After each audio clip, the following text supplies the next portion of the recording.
కార్మిక దినోత్సవం సందర్భంగా దర్శి పట్టణంలో ఏఐటీయూసీ ఆధ్వర్యంలో మేడే ఉత్సవాలు ఘనంగా నిర్వహించారు. బుధవారం ఉదయం కుర్చేడ్ రోడ్లో ఉన్న ఆర్డబ్ల్యూఎస్ కార్యాలయం వద్ద ఏఐటీయూసీ జెండా మరియు గడియార స్తంభం సెంటర్లో ఉన్న ఏఐటీయూసీ జెండాలను రాష్ట్ర ఏఐటీయూసీ అధ్యక్షులు రావులపల్లి రవీంద్రనాథ్ ఆవిష్కరించగా పొదిలి రోడ్లో ఉన్న ఏఐటీయూసీ జెండాలను జిల్లా ఏఐటీయూసీ ప్రధాన కార్యదర్శి కొత్తకోట కోటేశ్వర్లు ఆవిష్కరించారు. ఈ సందర్భంగా ఆర్డబ్ల్యూఎస్ కార్యాలయం వద్ద గడియార స్తంభం సెంటర్లో రవీంద్రనాథ్ మాట్లాడుతూ నేటి కేంద్ర రాష్ట్ర ప్రభుత్వాలు కార్మికులు సాధించిన హక్కులను కాలరాస్తున్నాయని, వారిని తప్పికొట్టేందుకు కార్మికులందరూ ఒక తాటిపై ఉద్యమ పాట పట్టాలని ఆయన పిలుపునిచ్చారు.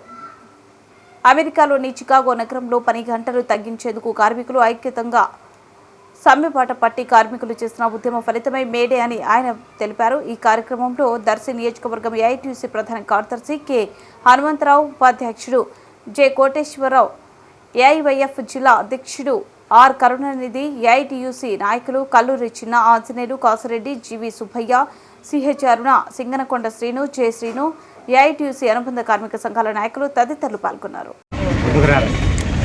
ప్రపంచ కార్మిక దినోత్సవమైనటువంటి కార్మికుల పండుగ దినోత్సవమైనటువంటి మేడేని 138వ మేడే కార్యక్రమాన్ని ఈరోజు దర్శపట్నంలో ఘనంగా నిర్వహించుకుంటున్నాం.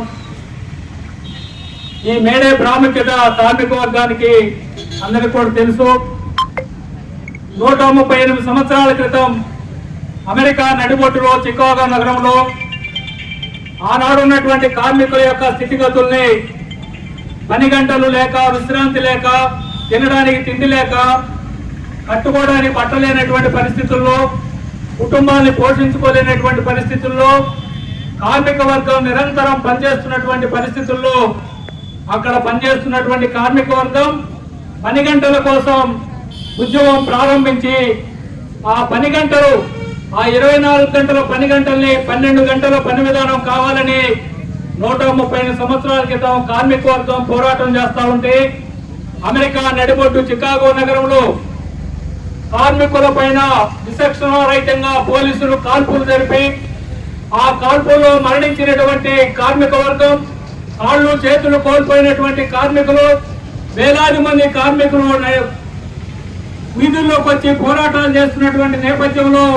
వారి ఆందోళన చేస్తా ఉంటే పోలీసులు కాల్పులు జరిపితే ఆ కాల్పుల్లో మరణించినటువంటి కార్మికులు, అంగవికలాంగులైనటువంటి కార్మికులు ఆ రక్తం అంతా కూడా రోడ్డు మీద రక్తం ఓడుస్తా ఉంటే కార్మికులు ఆ రోజున వాళ్ళు తొడుక్కున్నటువంటి పనిని ఆ రక్తంలో ముంచి పైకెత్తి ఇదే ఈ రోజు నుంచి కార్మికుల జెండా అని చెప్పేసి ఆ రోజు అందించినటువంటి ఎర్ర జెండానే 138 సంవత్సరాలుగా కార్మిక వర్గం ముందుకు తీసుకెళ్తున్నటువంటిది.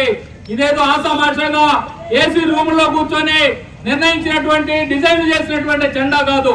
కార్మికులు వాళ్ళ హక్కుల కోసం, వాళ్ళ సమస్య కోసం, పని గంటల కోసం, తినడానికి తిండి కోసం, కట్టుకోవడానికి బట్ట కోసం, ఉండటానికి ఇంటి కోసం పోరాటాలు చేస్తే, ప్రభుత్వాలు పలకడంతో పలకరకపోతే, ఉద్యమాలు చేస్తే పోలీసు కాల్పులు కూడా లెక్క లేకుండా రక్తార్పణం చేసి వాళ్ళ రక్తంలో నుంచి అందించినటువంటి ఎర్ర జెండాని 130 సంవత్సరాలుగా కార్మిక వర్గం మోస్తా ఉంది, ముందుకు తీసుకెళ్తా ఉంది.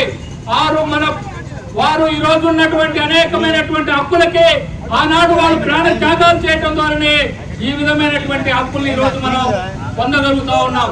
ఈ యొక్క భారతదేశానికి స్వతంత్రం రాకముందు, భారతదేశానికి స్వతంత్రం వచ్చిందనే వరకు కూడా కార్మికులు పోరాటాల ద్వారా అనేకమైనటువంటి హక్కులు సాధించుకున్నటువంటి విషయం మనందరికి కూడా తెలుసు.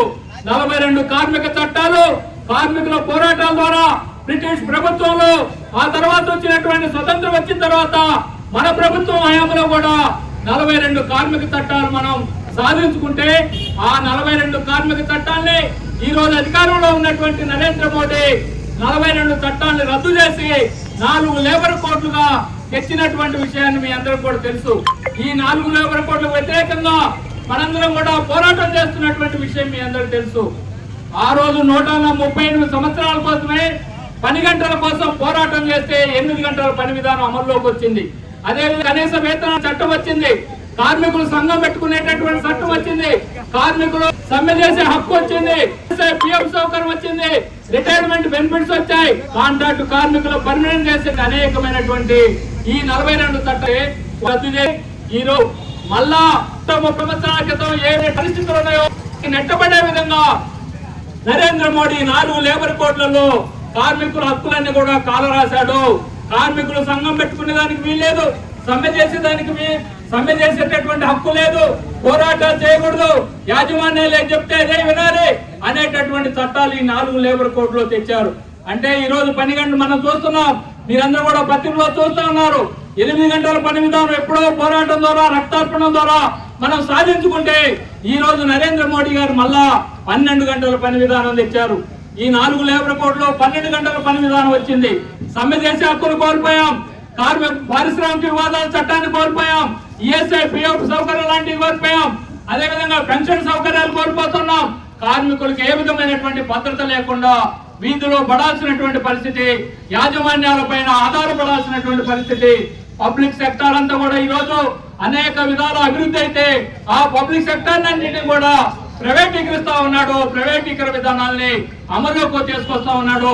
రిజర్వేషన్ సౌకర్యాన్ని కోల్పోతా ఉన్నాం. అన్ని హక్కులు కూడా ఈ రోజు కోల్పోతుండటం వల్లనే ఈ రోజు గత 4-5 సంవత్సరాలుగా కేంద్రంలో రైతాంగం, కార్మికులు ఐక్య పోరాటాలు నిర్వహించి ఈ 4 లేబర్ కోడ్ల కోసం నిరంతరమైన రద్దు కోసం నిరంతర పోరాటాలు చేస్తున్న విషయం మీ అందరూ కూడా తెలుసు. అందుకని ఈ 138వ మేడే దినోత్సవాన కార్మిక వర్గం అంతా కూడా కోల్పోయినటువంటి చట్టాలన్నింటినీ కూడా పునరుద్ధరించుకునేదానికి, మళ్ళా 8 గంటల పని విధానాన్ని పునరుద్ధరించేదానికి, సమ్మె చేసే హక్కుని పునరుద్ధరించుకునేదానికి, అదేవిధంగా యూనియన్లు పెట్టుకునేటటువంటి హక్కుని పునరుద్ధరించుకునేదానికి, పోరాటాలు చేసేదానికి ఈ 138వ మేడే రోజు కార్మిక వర్గం అంతా కూడా ప్రతినబూని భవిష్యత్తులో ఈ ప్రభుత్వాలు అవలంబిస్తున్నటువంటి కార్మిక ప్రజా వ్యతిరేక విధానాలు తిప్పికొట్టేదానికి పోరాటాలు సమాయత్తం కావాలని 138వ మేడే దినోత్సవం సందర్భంగా యావత్తు కార్మిక వర్గానికి ఏఐటీసీ రాష్ట్ర సమితి తరఫున విజ్ఞప్తి చేస్తూ ఈ దర్శిపట్టణ సోదరులందరూ కూడా నన్ను ఆహ్వానించి పతాక ఆవిష్కరణ కార్యక్రమానికి మేడే ఉత్సవాల్లో పాల్గొనేదానికి ఆహ్వానించిన మీ అందరికి కూడా ధన్యవాదాలు తెలియజేస్తూ సెలవు తీసుకుంటా ఉన్నాం.